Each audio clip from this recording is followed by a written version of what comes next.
I want to look a little bit in this talk at the concept of immunity and the immune system according to Chinese medicine or Qigong theory, because it's a little different from Western medical theory, of course, and sometimes it's misunderstood a little bit.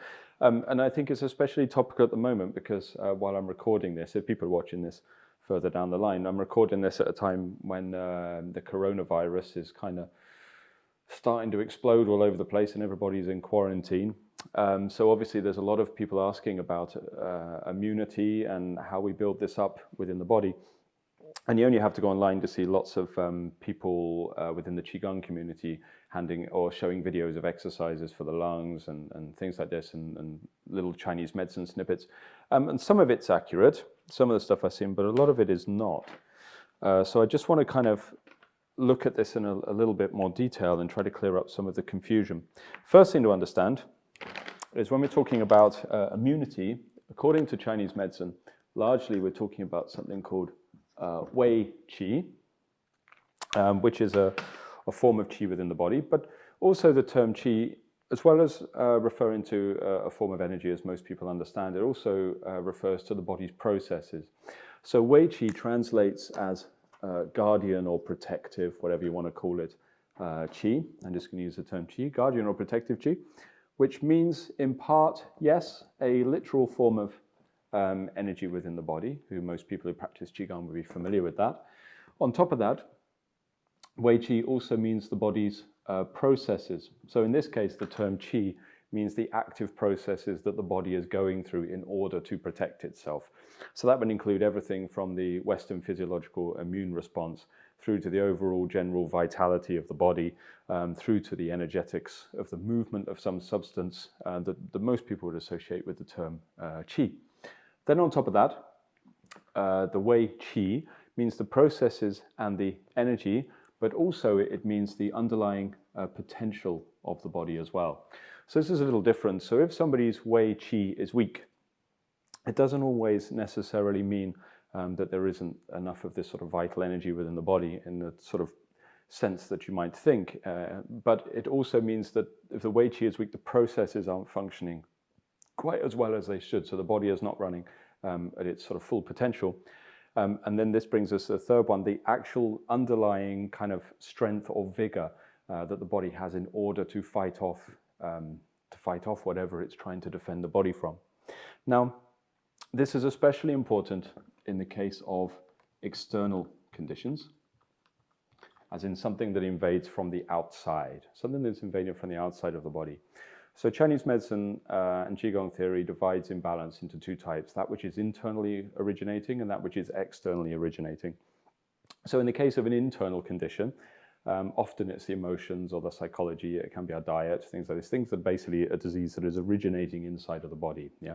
Externally based conditions are climatic factors, so too hot or too cold or damp environments, but also diseases that are invading the body from the outside, as in the case of the coronavirus. This would be an external type condition. Now, obviously, to build the immunity, the idea is that this is, let me put this here, preventative. Yeah, this is the most important thing to understand, that really we're looking at a preventative side of the body. So, although the Wei Qi and the body's energy is involved in the battle, the confrontation, once something starts to invade the body, the more the Wei Qi can be built prior to any kind of invasion of the external pathogen, obviously that's more efficient. Preventative is always better than curative if we're able to tackle something at that stage. Now, this is also really important for Qigong exercises because I'm seeing a lot of videos and write-ups at the moment on social media with the virus, and I think people are being helpful. I think they're trying to, but there's people prescribing Qigong exercises in one of two ways. First of all, they're prescribing Qigong exercises to boost the immunity, and secondly, they're providing Qigong exercises to actually tonify or strengthen the lungs so the lungs can fight off any disease that's invaded it, because coronavirus, as we know, is as well as it affects the entire body, but it has a very, very negative impact upon the lungs and the respiratory system. Now, the problem with this, while I think it's well-meaning, is that these are not Qigong exercises are not prescribed in the present moment, not really. So the effectiveness of these exercises is lessened because ultimately what Qigong exercises are designed to do is affect the overall quality of the body that's built up over a period of time. So something that people forget is that Qigong is a form of Gong Fu. Yeah? So Gong Fu as a phrase, as a term, as a classification of exercise, means a quality or skill that has been built up over a very, very long time. Within the internal arts community, they refer to it as a kind of marriage. You know, it's like you're married to your art, and gradually the quality of those exercises developed over a period of time. It's something that is cultivated over a long period. So basically what will happen is the strength of your Wei Qi, your immunity, right, the potential of the body to fight off diseases, is something that is done over a long period. So maybe I've been practicing Qigong for 4 or 5 years, maybe 10 years, maybe 15 years, I don't know. And over this period of time, what I've done is I've built up a lot of Qi within the body. I've changed the efficiency of the body's functioning. I've consolidated the Jing, whatever it is you've done through your training.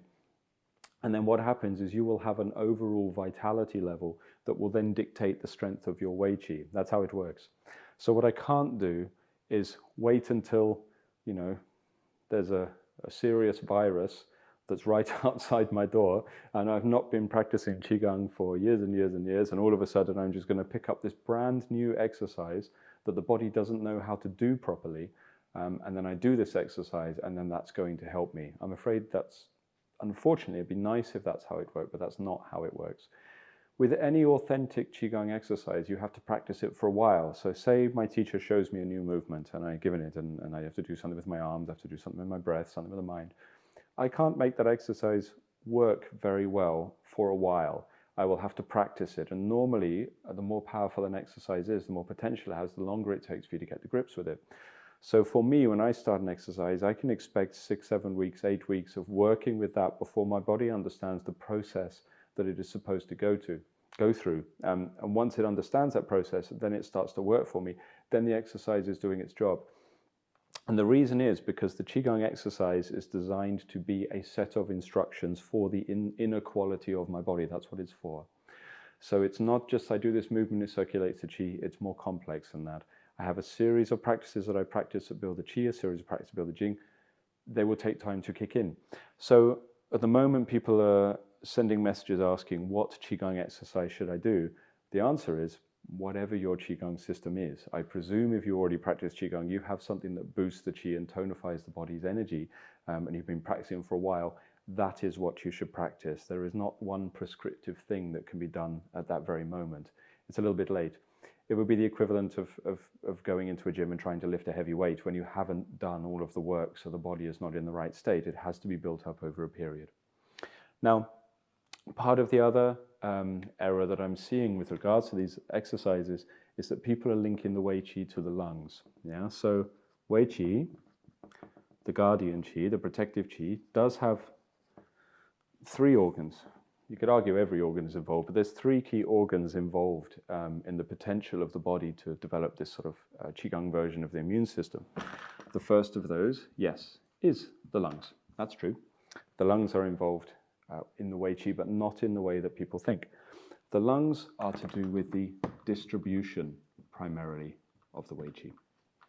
So the quality of your, not just your breathing, but the strength of the respiratory system will dictate how well the Wei Qi, according to Chinese medicine or Qigong theory, spreads throughout the body. So the lungs are partially responsible for the distribution of this energy, as well as the distribution of fluids through the body and things like this.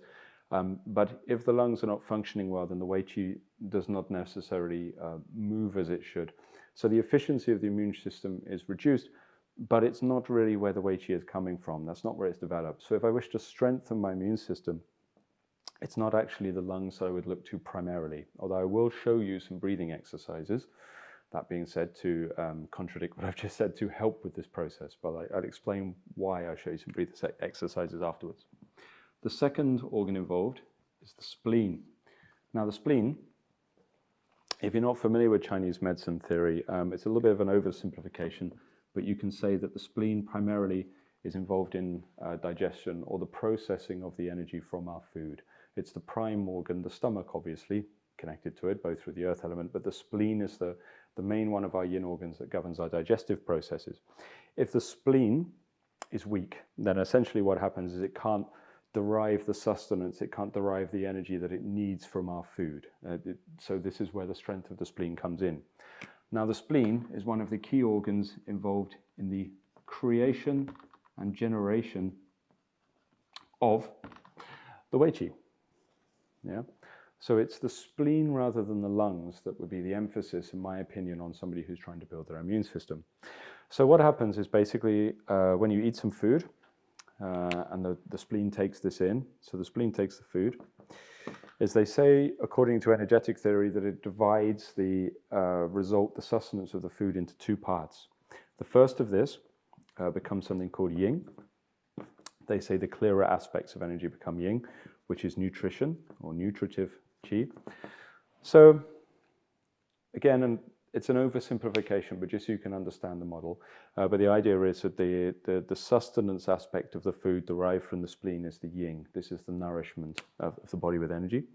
The second component, it's said to be, they use strange terminology within the classical texts, and they say that the spleen divides it up, and actually sometimes they say translated as turbid, but it's not really turbid to me because that implies dirty. It's like denser.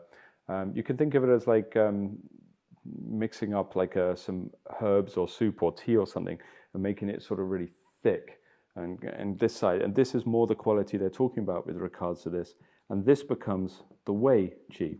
Yeah. So the Wei Qi, this is our protective energy. Primarily, what that means is that the Wei Qi is derived from two things. One, the functioning of the spleen.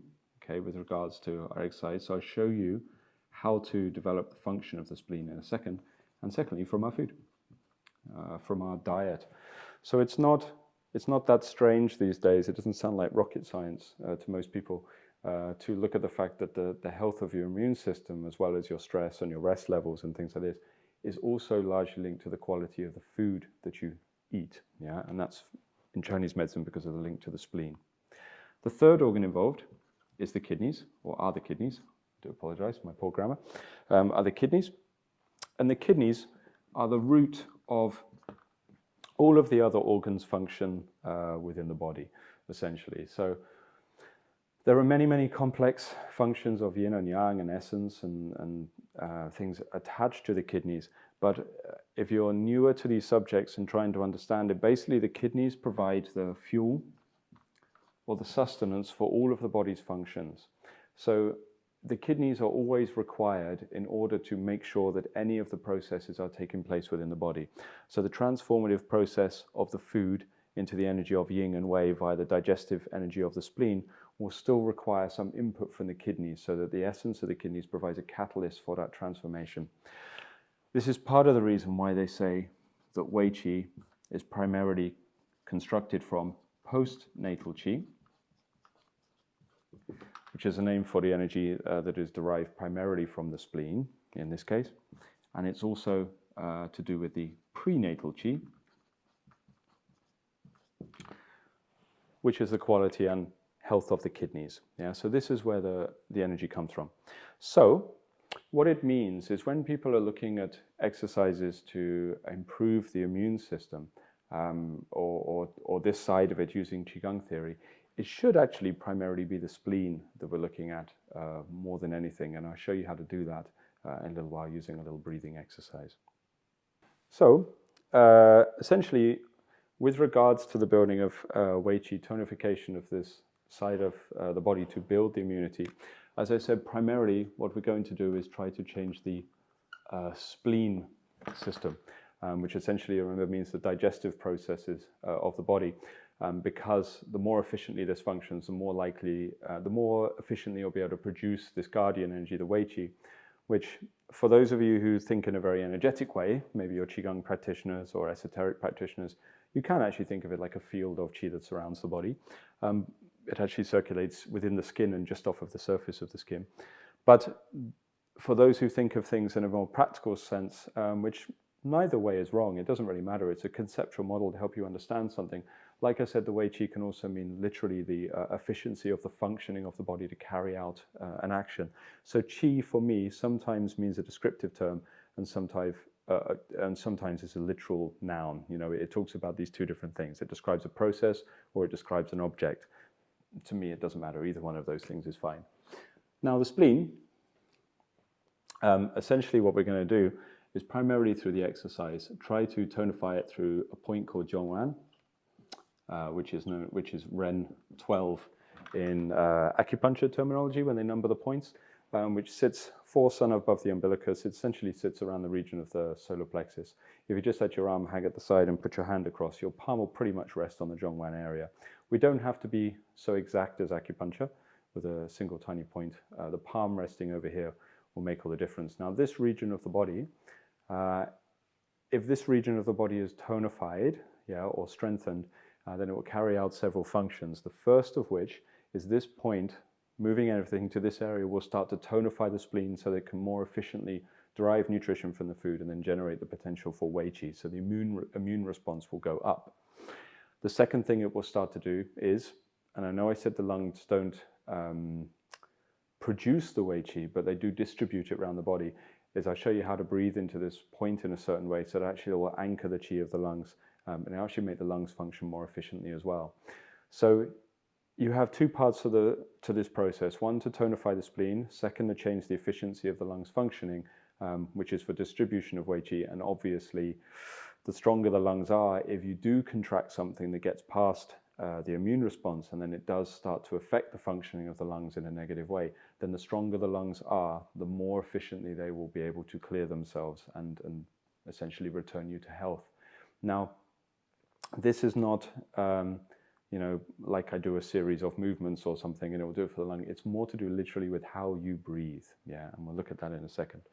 But before that, there's some practical issues with regards to your immune system. Yeah, there are some things that people forget.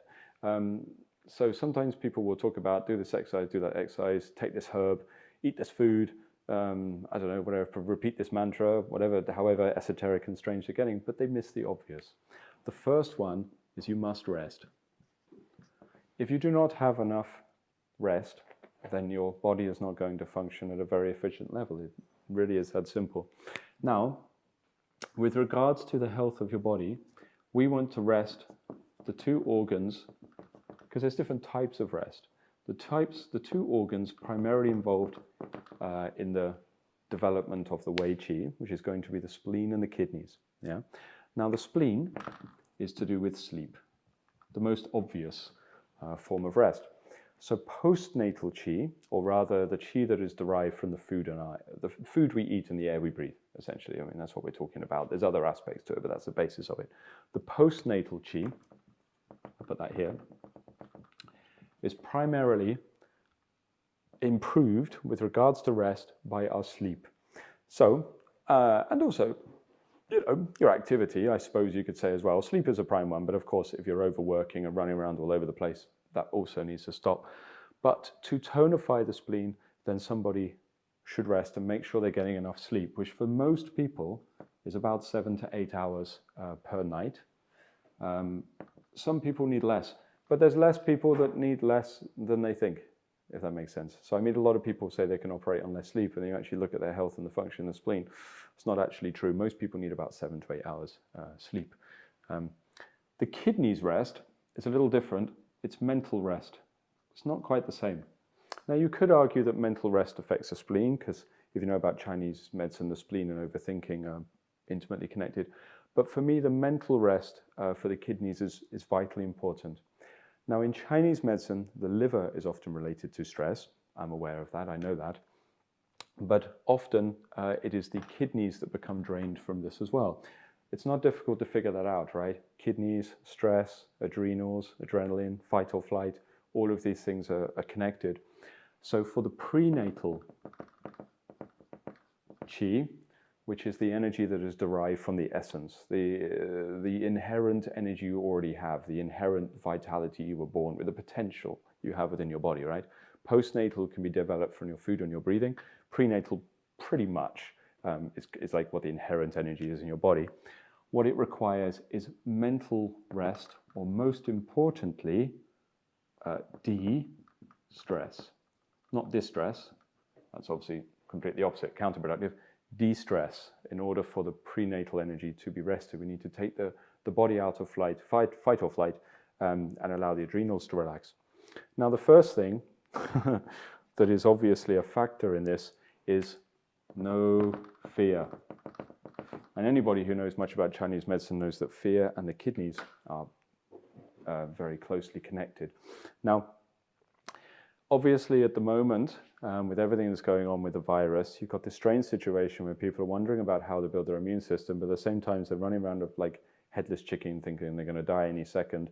And all of that fear that is being fueled by the media and stuff like this essentially is actually counterproductive, because it's creating more stress, so the mind is not relaxing, so the prenatal qi is being drained, and then consequently the immune system is already impacted by that anyway. So if you're now straight away looking, okay, really basic level, just on this, I need a Qigong exercise to help me, I'm not happy unless I have a very specific tool. Okay, number one, first of all, nothing that's too active. Yeah, so if you're trying to build, I'm trying to rest the spleen at the moment. Yeah. Secondly, anything that helps me relax. Yeah, so basically, relaxation Qigong. Now, most Qigong is relaxing. Fan Song Gong. Most Qigong is relaxing. I know that, but there are systems out there that aren't, that are very active. Dao Yin based forceful stretching and opening everything up, martial Qigong. Those kind of things, they'll have their place, but they're not going to be so good for allowing the kidneys to de-stress. The skill of song, or release, to basically take the pent-up tension within the nervous system and relax and release it so that the energy spreads through the body and everything opens up, is going to be the most efficient thing to enable the kidneys to relax and de-stress, so that you're getting mental rest as well as your sleep that you require for the spleen. Second thing, with regards to your immune system, is again, sometimes people miss the obvious, which is sugar. Yeah? Your diet. The quality of your diet is going to make a big difference to essentially the ability of the spleen to produce that energy. Now, even from the understandings in Western science, that if the body has a lot of sugar within its system, actually the body treats the sugar, treats white refined sugar especially, as a bit of a foreign agent, and actually puts it into an immune response all the time. So excessive sugar intake can create like an inflammatory response and things like this, which actually weakens the immune system. And it's been shown that the immune system is weaker for a few hours after eating a lot of refined white sugar anyway. So this is something that we need to avoid.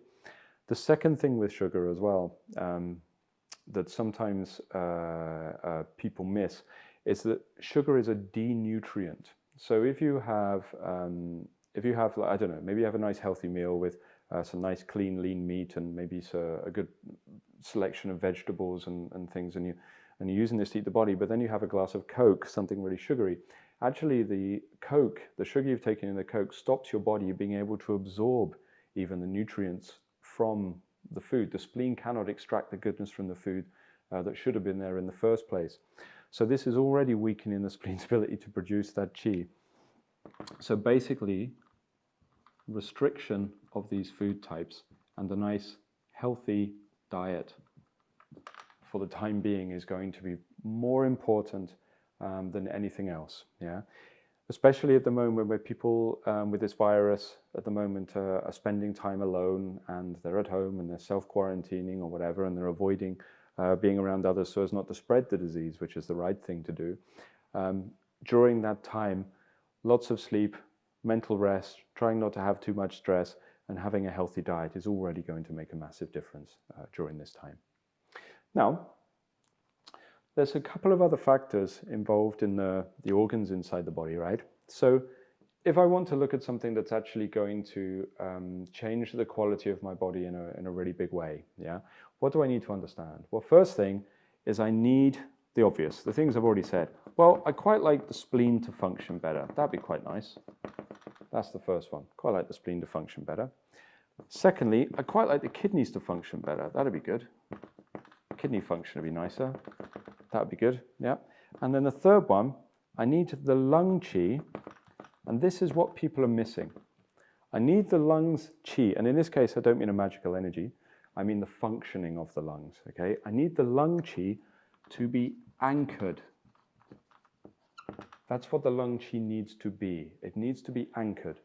Now, if you're not familiar with that term, essentially, there are interrelations taking place within the organs within the body. Each of the organs obviously has a relationship to every other organ. That's how the body functions. The organs don't exist in isolation.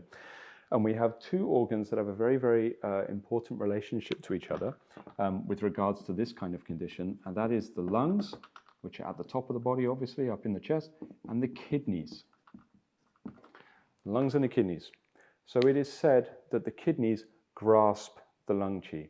So it's almost like an anchor that pulls it down. So it's not this literal, because this is also referring to fluid distribution and the exchange of essences and energy between the kidney and the lungs. But for simplicity's sake, if somebody's kidneys are not anchoring the lung qi, then the breath is very, very high up in the chest. So they breathe very short and they breathe very sharp, and sometimes they can't catch their breath.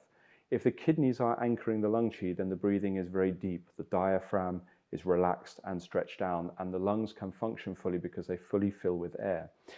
If you remember, I said that fear and the kidneys are connected. So if somebody is stressed and somebody is in fight or flight, what's the first thing you notice? The breath goes up. Yeah, it's up in here, the sort of panic breathing, breathing high into the lungs, high into the chest. From the energetic perspective on the inside, the kidneys are not anchoring the lung qi because the kidneys are strained. They are doing something else, so they're not carrying out their function as efficiently as they possibly can. We wish to tonify the kidneys, to strengthen them, and make sure that the lung qi is anchored into them, because the kidneys are rested and tonified, and the lung qi is anchored into the kidneys, then already the lung function is going to be a lot stronger. On top of that, the interrelation between the kidneys and the lungs boosts the lungs, boosts the lungs massively, meaning that if the lungs do become affected or infected, there is an imbalance in there, then they're more likely to be able to prevail over the disease. So for this reason, we want the lungs anchored. So what this means from a Qigong or Chinese medicine perspective is it's not about just as breathing as deeply as I possibly can. It's not about trying to do an exercise that brings Qi into my lungs. You see people doing things like this, and not really. What I actually need to do is change the relationship of the lung to the kidneys so the lungs are anchored into the kidneys. Now, in Chinese medicine, this would be done through herbs or maybe through acupuncture, because we have points that tonify these different organs. I mean, a really obvious example is one of the biggest tonification points for the Wei Qi is stomach 36, actually, is quite strong for it. And obviously, you can see this is stomach. It's a digestive point, and so there's a reason for that, for the production of the Wei Qi. But with regards to Qigong, it's a little different, because Qigong doesn't use the same points. I don't breathe into stomach 36 or something like this down here on my leg. What Qigong uses is body regions to affect the organs. So the spleen is primarily governed by Zhongwan, and essentially the solar plexus region. Elementally, this region of the body is earth. This is the earth element, the center. And earth is the element related to the digestive system. So what needs to happen is this region, the Zhongwan region, if I just put my elbows to my sides and I take my hands across to the middle, it's this region that needs to become stronger. Now I know the spleen and the stomachs actually sit over to the side, but if I can breathe into this area and tonify it, the digestive system will get stronger. The kidneys, okay, sure. We have Ming Men and we have the literal kidneys around the back and we have the lumbar, but we have another region which is the lower dantian.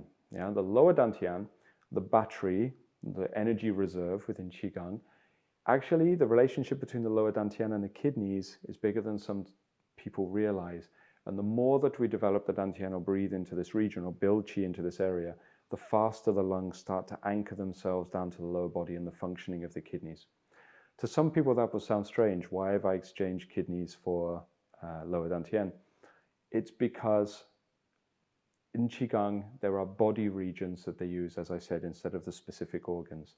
So one of the big errors, in my opinion, you'll see people saying, you strengthen the kidneys by breathing into the kidneys, as in try to breathe and stretch into lower back. That's not true. You strengthen the connection of the lungs to the kidneys by breathing down so that it anchors into the dantian region. The body will function a lot more efficiently, the breathing will be more effective, and this is what tonifies the kidneys. One other aspect I should mention with the spleen and the kidneys is also the diaphragm, because a lot of people are stuck in the region of the diaphragm, meaning that they can't fully fill the lungs. Now the diaphragm, within Chinese medicine, they don't normally link it quite so cleanly. Some Chinese medicine practitioners, some do and some don't. But the health of the diaphragm is very much connected to the liver and the spleen as well. The liver is very closely connected to stress in Chinese medicine too. So if the liver is impacted, the diaphragm becomes tight. If the Zhongwan region, this region in the center linked to the spleen, becomes deficient or tight, this also sticks the diaphragm on the front. So for this reason, we also want this area tonified so that the diaphragm can stretch down so the lungs can fill. So how to do that is very simple. I don't need any specific movement exercise or anything like this because I'm not trying to stretch a particular channel. Maybe it's got to the stage where I need to make a change quick, you know. Ideally, I would already have been practicing this for several months, several years even, so that my body already has this kind of quality within it, but it's not a perfect world. First thing, before any Qigong practice, I have to take off the watch. Yeah, I should remember that. Should never practice with metal items on your limbs, particularly. Now, all we're going to do is sit with the back upright. Yeah, I'm sat on a couch because it's better for the video. It's also quite comfortable, but you can sit on the floor or whatever. If you can't sit cross-legged comfortably because of injuries, tightness or whatever, then it's okay. You can sit on the edge of a chair and just have your back upright. But I would suggest sitting rather than standing for this kind of work. Yeah? Now we're going to do two very simple exercises. Super easy. The first one is you're going to take your hand and you're going to place it on Zhongwan. Yeah? So elbows hanging at my side, and then take my hands across horizontally so they are level, and your hand will be on Zhongwan. It's kind of the upper abdominals, the solar plexus region, but it's about this big. It's not like acupuncture where it's a very fine 0.4 sun above the umbilicus. It's a region, yeah. What I'm going to do is I'm going to put my hands here, okay, and I'm not trying to push chi or anything like this. I'm just marking the region for my awareness. I can use one hand or two, it doesn't matter. And first I'm just going to breathe in and out through the nose. Don't try to change your breathing. Let your breathing change of its own accord. Just let it relax. Try to let everything else go out of your mind. Forget the virus, forget the quarantine, forget any stress you have or anything like this. Don't worry about it at the moment. You just sat here breathing, right? Then what I'm going to do is gradually, as I inhale, I'm going to try to get the region underneath my hands to expand. Don't do it too quick and too forcefully. The lungs are quite sensitive. They're known as the delicate organ within Chinese medicine. Yeah? And what I don't really want to do is kind of force them to go from state A to state B very, very fast. So I don't go and suddenly change to breathing into this area because the lungs don't like it actually, and they start to tighten up. So what happens is maybe I find originally I'm breathing here into my chest or my clavicles and it's a bit high. And I'm like, oh, that's no good. But I want to get to the solar plexus. So I allow that to happen over the space of a minute or two, you know. It's like each time I just sort of like teasing wool, you know, eke the breath down. And then I just start to breathe into that area, into Zhongwan. I'm just going to show you the method, but you can practice on your own because it's very simple. I don't need to do it with you. You can just learn off me and then go and do it, right? So I breathe into this area. My body's quite used to it. So what happens is it starts to expand underneath my hands. So this area goes out as I inhale. And as I exhale, just relax. Let it go back to normal, yeah? So I just breathe. Let the inhalation finish. Breathe out. Now bring your awareness, the region your body is listening to, just behind the hands. So essentially it's inside my body, inside this earth region, the Zhongwan region. I just listen to that area. And that will just help the body to change. The more I give gentle attention to the body, the more it can start to transform. And I just stay with this for 5-10 minutes, just breathing underneath the hands.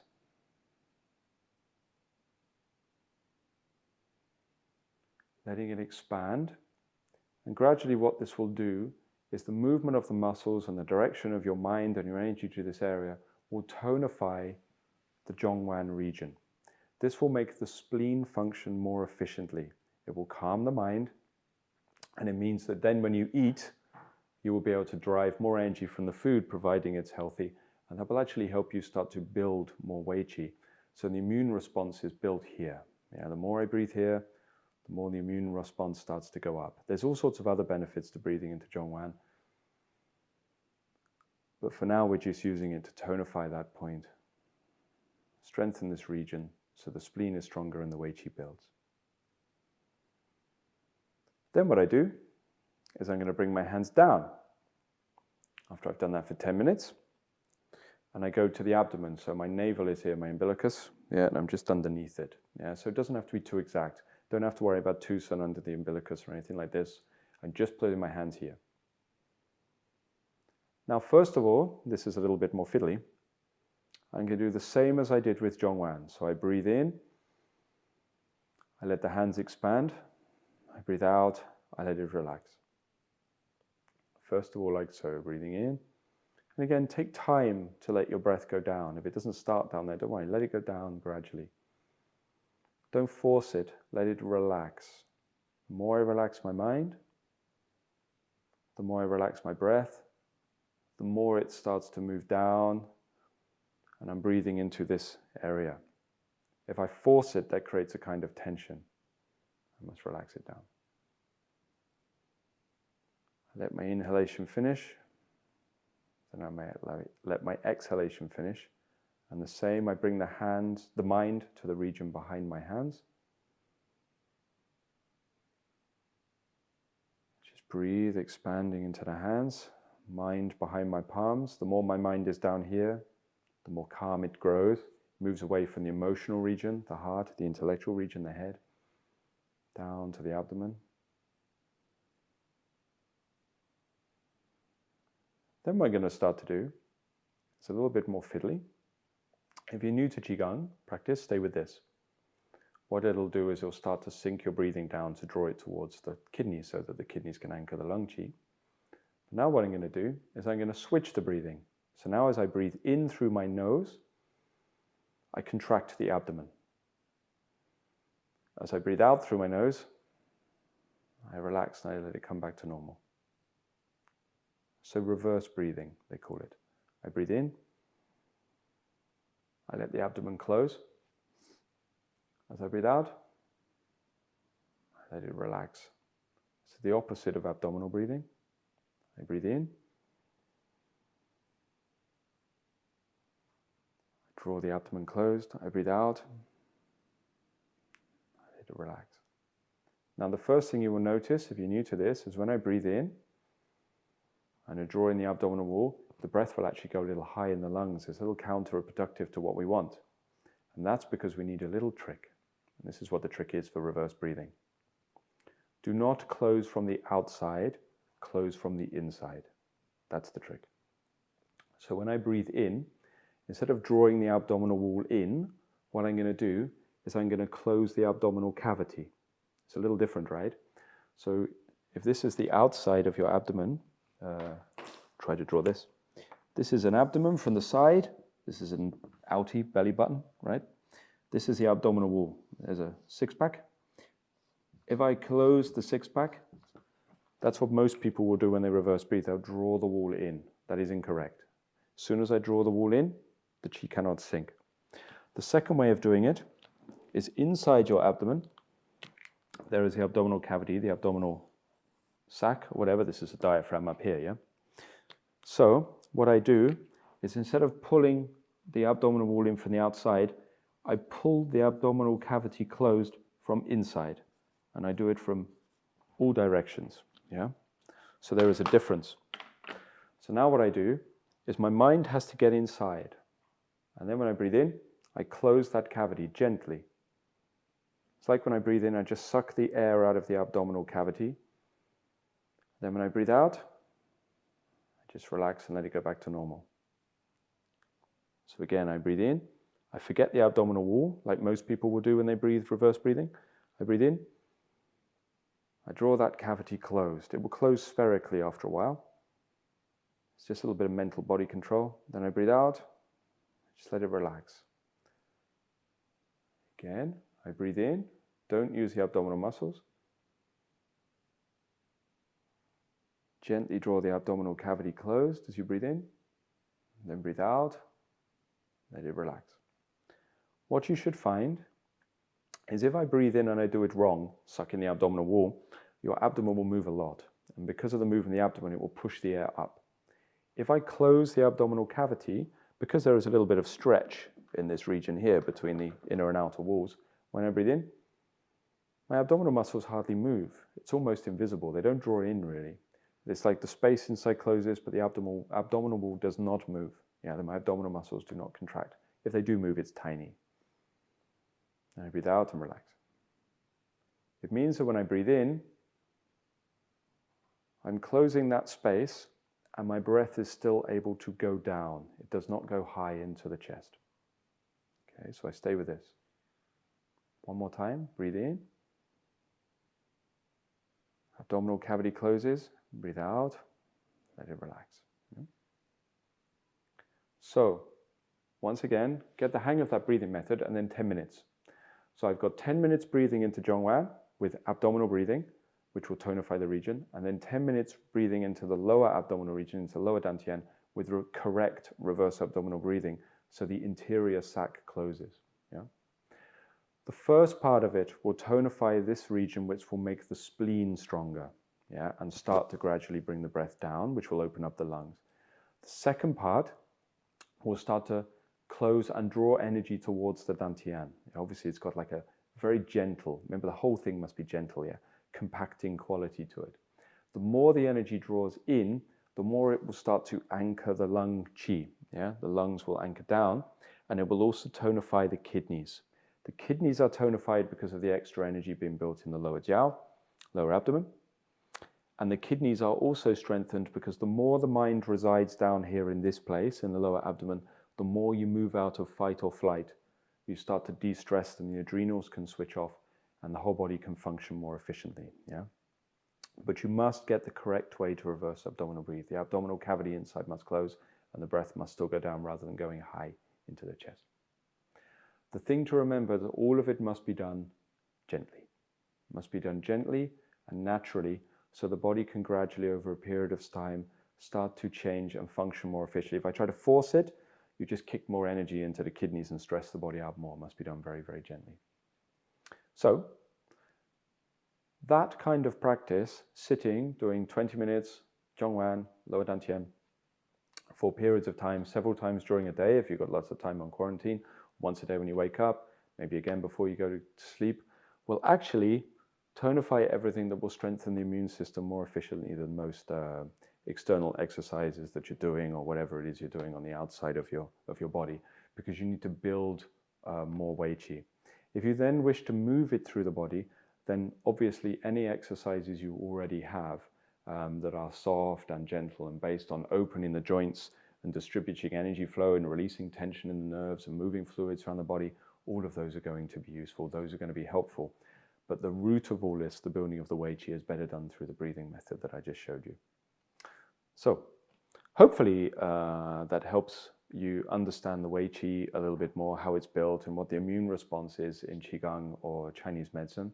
And hopefully if some of you can start doing this, then maybe at least it will strengthen the body a little bit so it has a bit more resilience, make the lungs a bit healthier for in case they become imbalanced in some way. But don't forget that ultimately, especially if you're watching this video after it's just been made and we haven't yet found a cure for the coronavirus, the most important thing is that actually to avoid other people so we don't spread anything, just as people are being advised to, and that if things become critical or become dangerous, obviously you seek medical assistance because you don't want to take any risk with your health. Thanks.